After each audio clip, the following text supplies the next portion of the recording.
বাংলাদেশের বোলারদেরকে অসংখ্য অসংখ্য ধন্যবাদ এই জন্য যে আজকে ডিউটি বন্ধ করে বাংলাদেশে খেলা দেখতে বসলাম। প্রথম 10 ওভারে দেখলাম 96 রান। যাক, চিন্তা করলাম আজকে মনে হয় 200 রানের উপর যাব না। আমাদের বোলারদের কৃতিত্বের কারণে আজকে তারা 150 রানে ওয়েস্ট ইন্ডিজকে আটকে দিয়েছে। কিন্তু মাগ্যা ব্যাটসম্যানরা এরে হালারা ব্যাটিং শিখি জাতীয় রসা আর শিখুন লাগেনি। আমরা ছোটকালের জন্য আরাখাতে খেলছি, তখন আমরাও তো বুঝতাম কোন পজিশনে কারে নামাইলে ব্যাটিং ভালো হবে বা রান আসবে। বাংলাদেশের বিচারক মণ্ডলী যারা লক্ষ লক্ষ কোটি কোটি টাকা বেতন নিতেছে, ওনারা কি বুঝে না, পজিশন বুঝে না?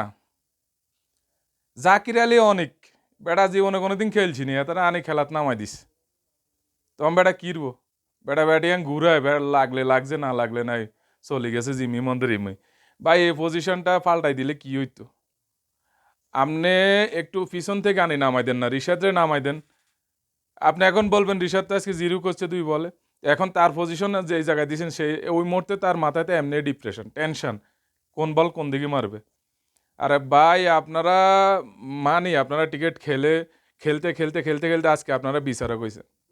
মাঝে মধ্যে যারা দর্শক তাদের যে ভয়েসগুলা, তাদের কমেন্টগুলো একটু চেক করেন, আপনাদেরকে কি বলতেছে, আপনাদেরকে খুব সুন্দর ফুলের তোড়া দিতেছে।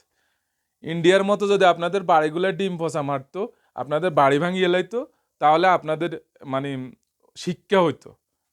আরে ভাই সব দেশে খেলা হারে, হার জিত সবার আছে, আমরা মানি খেলা হারবো জিতবো সবার আছে, কিন্তু খেলার তো একটা মান সম্মান আছে, মান ইজ্জত আছে।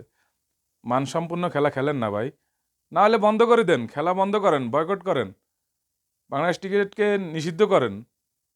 আর নয়তো এইসব জানোয়ারে বাচ্চাগুলারে ছাঁটাই করেন। আর কিছু কইলাম না ভাই, খেলা লই আবেগ আছে তো ভাই, বাংলাদেশের প্রতি বহুত আবেগ, কারণ নিজের দেশ তো, স্বদেশের প্রতি আবেগ ছাড়া যায় না ভাই।